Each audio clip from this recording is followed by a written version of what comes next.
Hello and welcome back to the Stronghold. I'm the Magi, and today we are going to dive even deeper into the concept of JumpIn. I know this is a favorite topic for a lot of you. We have very solidly established the fact that you can get great value from JumpIn decks. But the question I get most often, and I think has yet to really be answered, is can you use it to actually build useful decks? So let's jump in to that topic right now. But before we get into all that, what do you say we do the awkward thing and promote the channel? Allow me to take this opportunity to invite you to subscribe to the Planeswalker Stronghold for all your new player, free-to-play, budget, and midweek Magic needs. As you can see, we aren't one of these huge channels that fluctuates tons of subscribers on any given day and doesn't even notice. Around here, you matter. Just like these fine folks here, who recently subscribed to the channel and chose to make their subscription public. You see, the YouTube algorithm seems to think that budget arena content doesn't matter. And while I know I can't change that, I think we can. So click the subscribe button to support the channel and tap the bell icon so you don't miss on an upload. And build a more efficient collection along the way. Now, what were we talking about? Oh, right. All right, so far in our analysis of JumpIn, we have established number one, that there is great value there, particularly in the rare slot or mythic upgrade for a lot of these decks. We have also established that not all of these decks are created equal, and some of them probably are not worth our time. What we have yet to address is it going beyond that perceived value? Do these JumpIn packets actually assist us in making better decks or new decks? Let's jump in. So I think I'm going to go ahead and take the Samurai deck. I think that makes more sense for a new player. All right, just some quick analytical breakdown on the Samurai deck. I think the rare is fine. It certainly goes in any white deck that you want, but we also already have a copy in our new player experience, so it's not exactly breaking new ground here or anything like that. I do think this has a lot to offer as far as individual cards to budget players. I do think that white and in general gets better in alchemy, although Samurai's isn't particularly supported in alchemy outside of one or two cards. Historic doesn't really add anything to this conversation outside of warriors, and I think a straight up warriors deck in historic is better.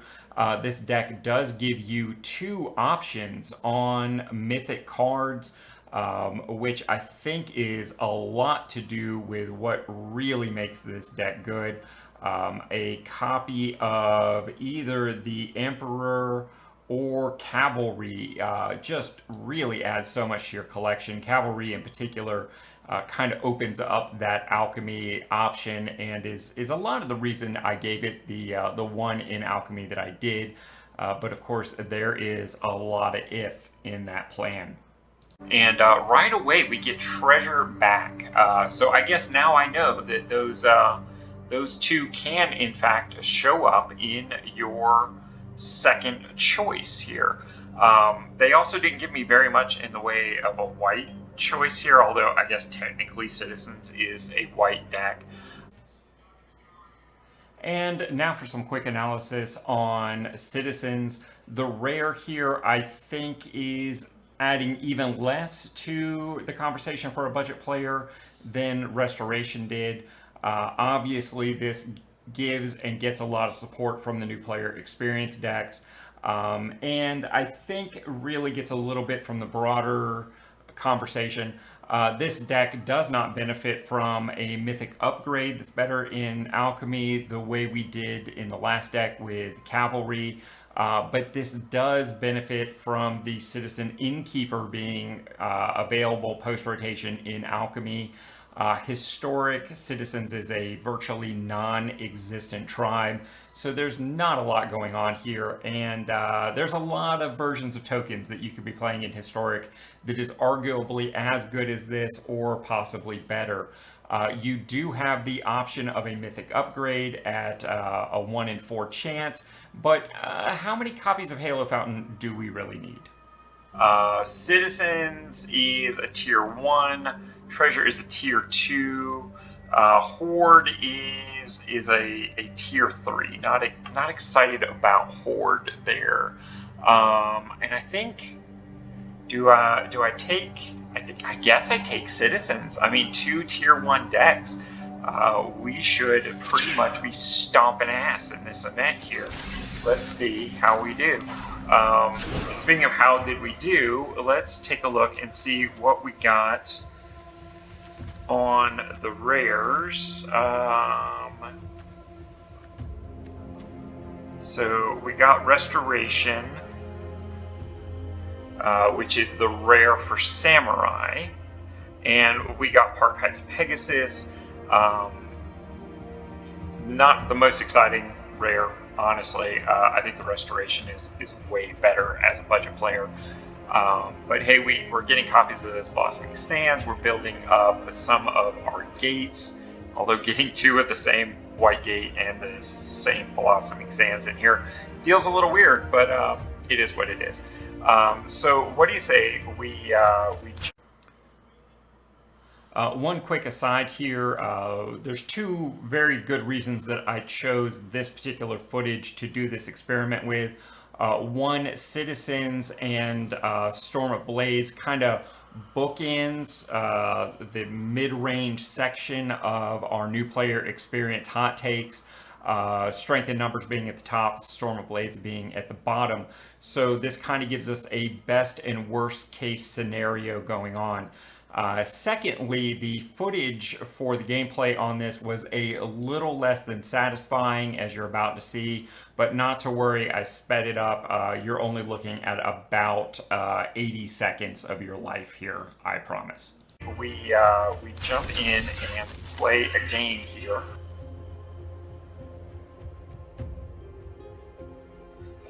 Like I said, 2 such highly rated decks that should synergize fairly decently. Although I'm a little concerned about Samurai being a little weighted towards 1 creature swinging, and Citizens is all about building your board state. That could be awkward, but I'm not terribly worried about it. A turn 1 Moth Rider Patrol into a turn 2 Exemplar is pretty good. It gets +1. Wow. Okay, so yeah, that's feeling like a really strong turn here. So we will be up Queens in control. And we should be on track to get that turn for it. That's an interesting state of affairs. But they didn't see this coming. How do you want to now? Wow.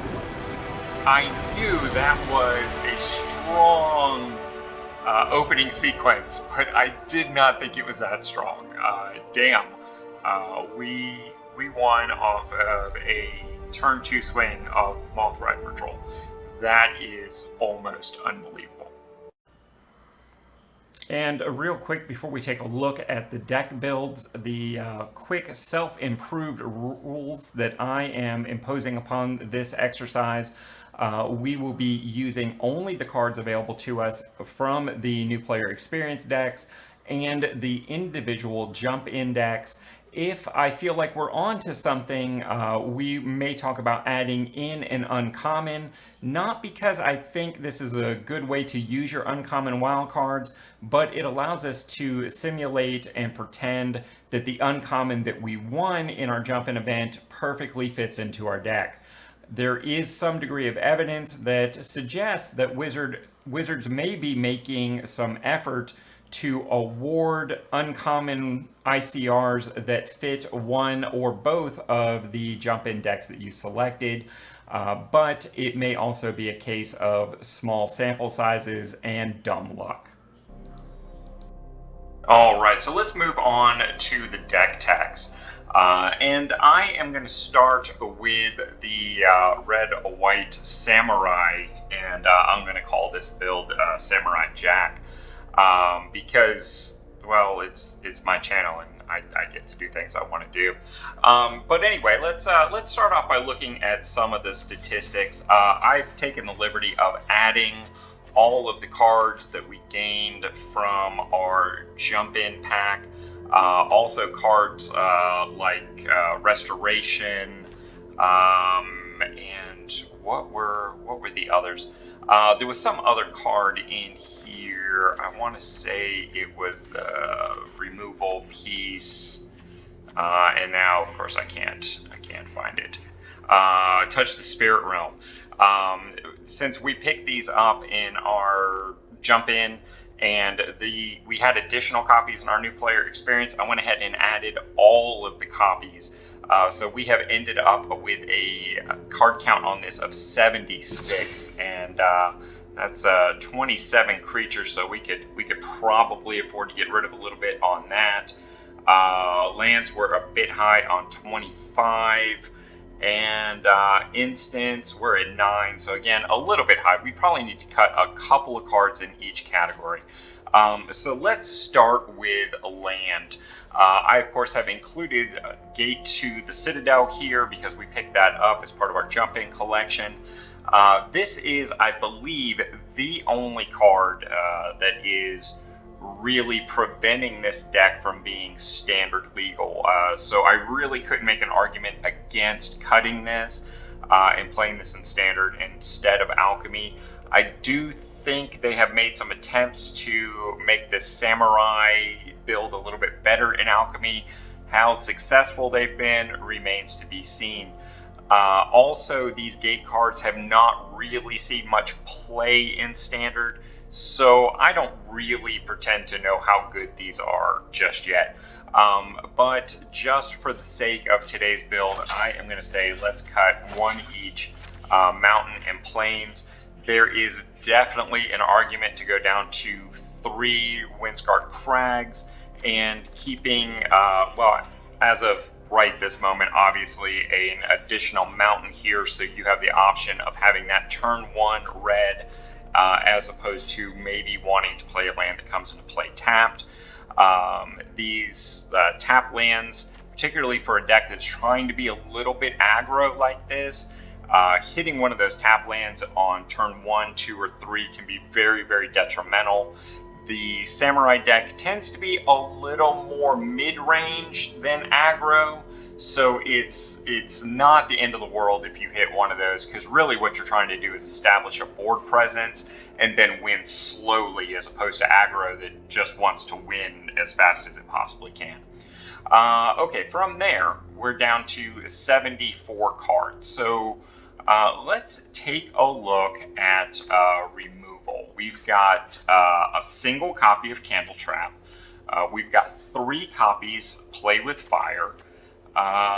Let's see, what else have we got going on here? We've got 2 copies of Valorous Stance, 1 copy of Wanderer's Intervention, 2 copies of Kami's Flare, 1 copy of Sacred Fire. Wow, that is just a lot of removal. It's a lot. That's what I was going to say all along. And 4 copies of Touch the Spirit Realm. I think that's everything when it comes to removal. So that honestly is a lot. I'm gonna pull all the removal pieces over here to the side, and this is the kind of thing I tend to do when I'm building a deck, and I'm trying to focus on one particular aspect. Let's see, what do we got here? So yeah, that is a lot. 6, 8, 9. 13 pieces of removal. That is a lot. I think we probably need to cut that down to about half. Play with Fire I really like, but I'm not sure this adds anything synergistically to this deck. Touch the Spirit Realm being an enchantment does kind of vibe with our Norika. Because being able to replay that post it having itself been removed could be very, very nice. Valorous Stance is kind of pulling double duty, allowing us to destroy big threats that might be preventing our one guy from swinging that we really want to go with. It also gives us a turn of swinging without consequences or responding to their removal, giving indestructibility. I think I really like that card in there.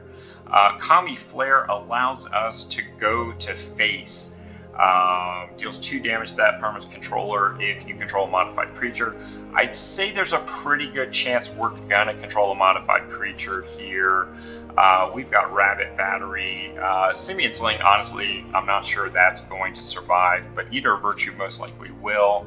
Ancestral Katana is a definite maybe. Lion Sash, I think, is just generally good enough to make the cut. Enchantment with Twin Blade Geist. Here's another piece of removal. Because, God bless it, why can't I? Oh, no, there, it worked. Yep, I'll quit fussing. What else have we got going on? Okay, so, yeah, I think we've got enough modular stuff here that is probably pretty good, and probably enough reason to cut 2 of the Play with Fires for right this minute. Sacred Fire is very solid. It's a little more difficult to cast for obvious reasons, but it is very, very solid. And the flashback is always nice. Touch the Spirit Realm, like we said, it's pretty good removal. It has a channel ability, but I think 4 copies is a little much. I'm going to say 3 for right this minute. That brings us down to 4, 5, 7, 8, 11 pieces of removal. Still too bloody much. I mean, honestly, it is. So let's see here. What else could we cut that maybe is not quite as good as we want it to be? I think we go down to 1 copy of Rabbit Battery, 2 copies of Kumano, and I think we are going to keep the 3 copies of Reinforced Ronin. He feels pretty strong here. Simian Sling, on the other hand, not so much. So let's see here. Ancestral Katana. Whenever you do pay 1, you can attach this. So this has a repeatable ability on here that keeps it useful. I think 1 copy is pretty doable here. This is just an explosive turn 2 play, no matter what our turn 1 play ended up being. Particularly if, it loses a little synergy with Kumano, but it works very nicely with Rabbit Battery, but not so great with Reinforced Ronin, which is a little disappointing. So yeah, I think we want to go down to 2 copies on that. Just kind of thinking that through. I would rather play Self the Samurai that gives something lifelink when it swings. Twin Blade Geist, it is a warrior, it is an enchantment, it does have the ability to grant double strike. Yeah, I think a 1-up in that is worthwhile. Gorogoru, not all of y'all are going to agree with this, but I don't think this is the right deck for this. I mean, yes, he's a samurai, and that's about the only synergy that goes in here. We have lots of other ways to give our creatures haste. We're not really in the business of trying to create dragons, although, frankly, that's not a terrible thing to be doing with 5 mana, but wouldn't I rather be playing these higher end, more synergistic things? So I am cutting Gorogoru, fighting the internet. That's just the way it is.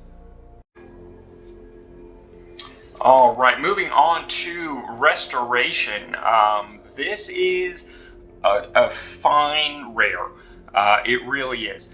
It's 3 mana. It allows you to ramp into a plains. That's pretty solid. Also relevant that maybe we cut a plains versus a mountain when we're trying to get that land right. Because we have options to go get plains as opposed to just having to draw mountains. That's possible.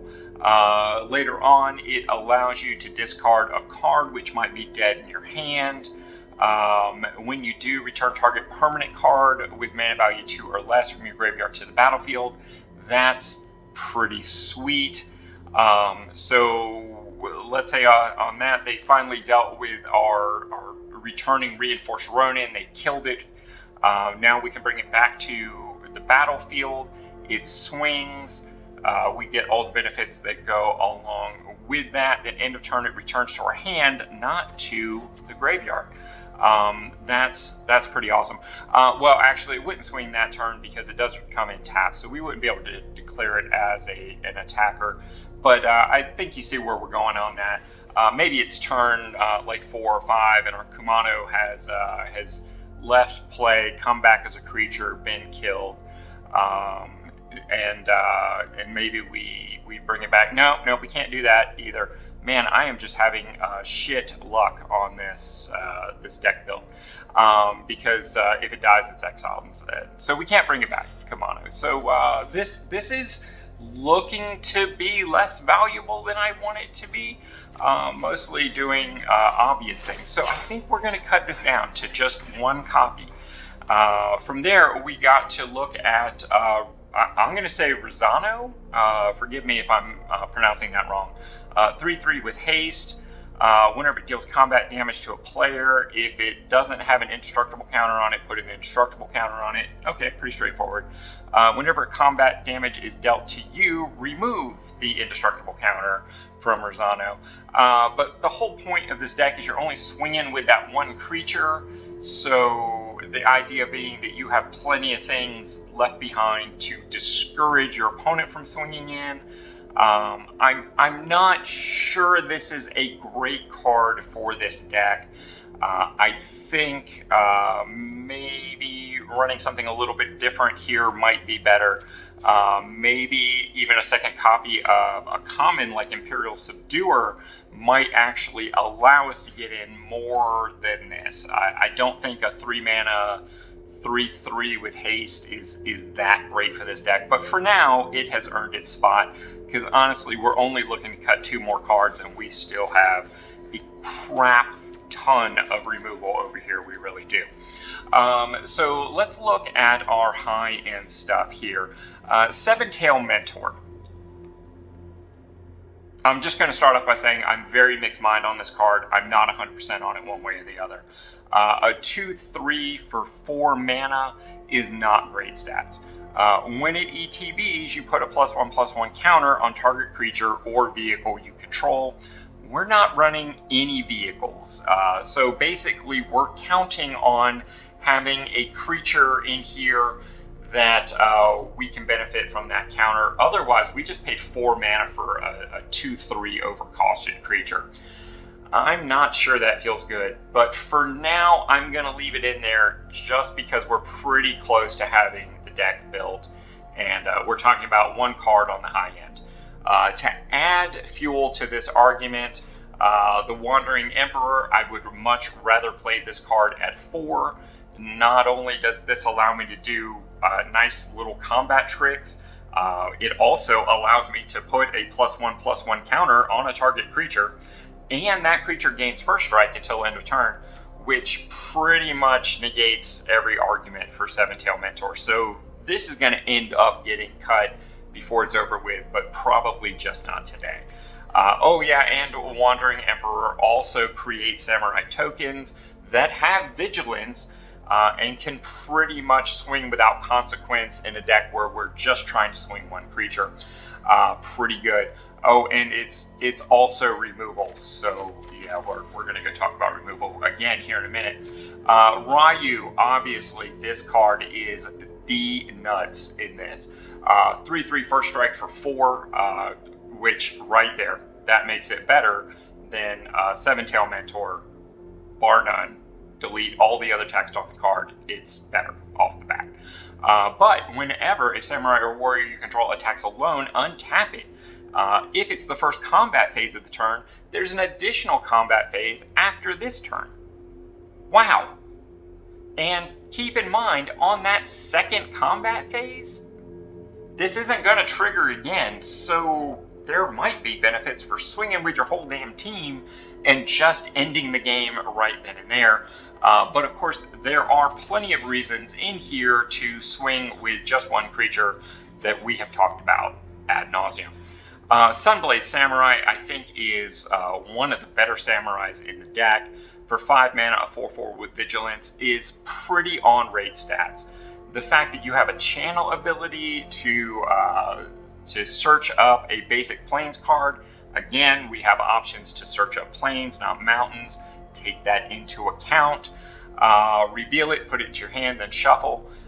You also gain 2 life on that, but it's a one-time thing, so not a reusable trick. Sorry, Captain, we got 3 copies of this. A 4th copy, I think, is pretty worthwhile. A 5 mana 4/3 with haste, very, very solid, especially in a deck where the whole point is to swing. And even if he's not the creature swinging, even if you swing with just one of your, say, vigilance creatures or something like that, that one creature gets +1, +0 until end of turn for each samurai or warrior you control. If something is a samurai and a warrior, which I don't think that exists, that won't trigger twice. It's a 1 occurrence, yes or no, per creature. So don't get too super excited on that, even though I think it's a corner case, it doesn't really exist. But that affects the board state when it comes down, even if it's not the creature swinging. And if it is the best option to swing, it has haste. So again, it can affect the board state right away. So just like that, we have brought this down to 62 cards. And I think what we need to do is talk about the removal. I think we're looking at Candle Trap and Touch the Spirit Realm here. Wanderer's Intervention at instant speed feels really good versus the sorcery enchantment speed of Touch the Spirit Realm, although the channel is still instant speed. I think losing the Candle Trap or a copy of Touch the Spirit Realm is probably the way to go here. I think the Valorous Stance double duty thing here is pretty good. So our removal isn't necessarily about dominating the battlefield and the combat situations. It's just about having the upper hand. We don't have to be blowing them out of the water. We just have to be the beatdown. Because we're only swinging with one creature, we're going to have things held back to discourage them from alpha striking on the swing back. That's a very good place to be. Candle Trap, prevent all combat damage that would be dealt by enchanted creature. So it doesn't actually prevent it from blocking. It only gives it defender, so it can't swing. So it's a little less than ideal. Sacrifice Candle Trap, exile enchanted creature, activate only if you control 3 or more creatures with different powers.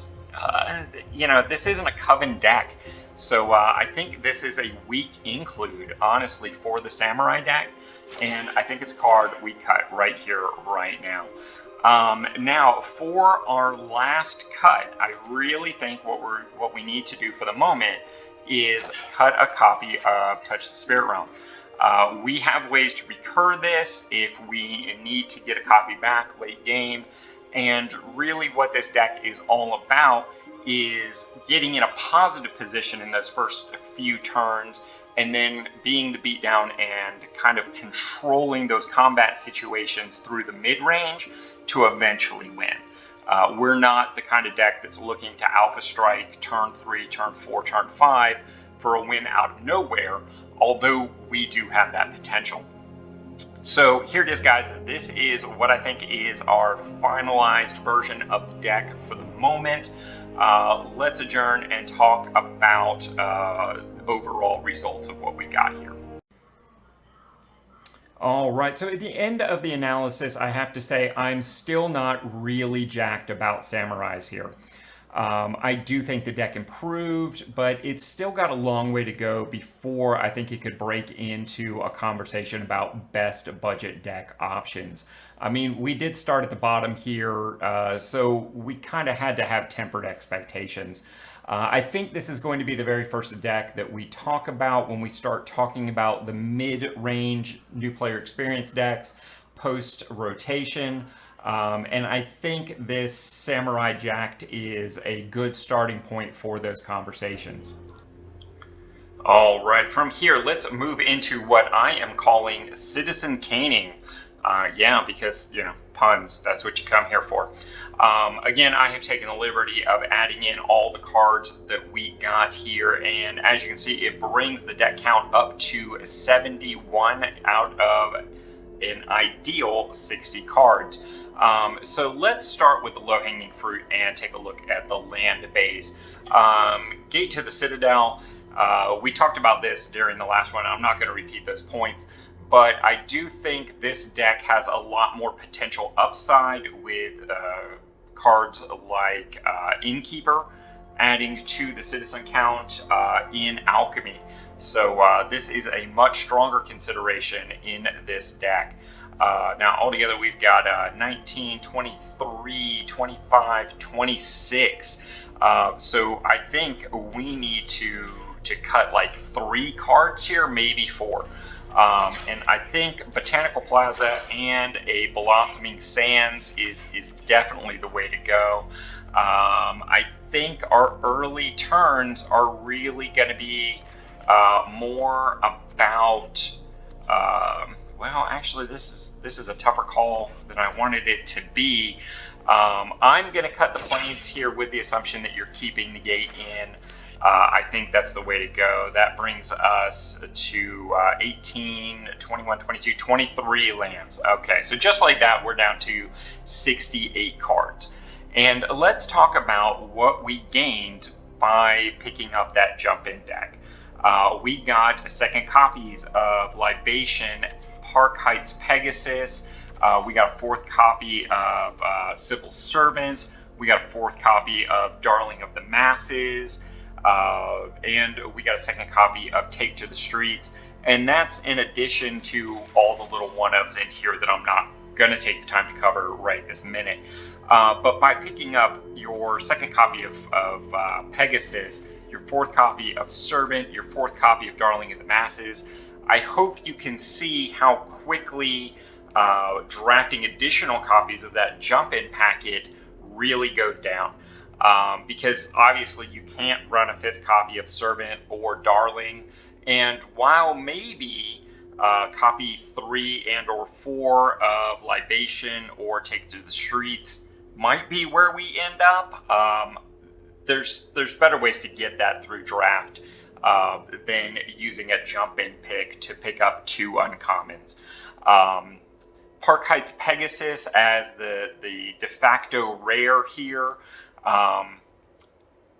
Once you've got 2 copies, I'm not sure you ever really need more. I think there's a lot more situations where you end up running 0 copies in this deck than you would ever run 3 or possibly even 4, because this deck is all about flooding the board with citizens, and Park Heights Pegasus isn't a citizen. And yes, it's a flyer, but we have ways of putting citizens in the sky too that don't have a nombo with some of the other things going on in this deck. So I think once you've taken this jump-in deck once, at least mentally, and as far as any calculations or tracking that you might be doing, I really think you need to consider this a drafted out pack. I myself have marked this off my list as drafted out. In fact, in my primary account, I already have 2 copies of Halo Fountain, one obviously from the new player experience, and I think the other one I got from the Mastery Pass. But regardless of how you get it, just like Park Heights Pegasus, there's not a lot of conversations, even if you are trying to do that Halo deck. And I think this is the best deck to do Halo Fountain. I don't think there's a lot of arguments for copies 3 and 4 on that. So very, very quickly, this becomes drafted out. And now let's finish out this deck list. Right off the bat, we got Boon of Safety in our particular version of the deck. And this was a 50-50 shot between this and For the Family. I'd have much rather had For the Family for the Citizens deck. I think there's definitely arguments for Boon of Safety in the blue-white Counters Matter deck. Not that I'm sure that's the best build for blue-white, but anyway. So this is a pretty easy cut for me. If it was For the Family, I might consider cutting another card. Backup Agent, I think, definitely earns its spot in this deck, despite obviously being part of that Counters Matter idea. Citizen's Crowbar, we got 2 in the new player experience. I think 1 is the right copy. Hold for Ransom is going to be an important piece of removal for us, particularly as we're trying to go wide and flood the board.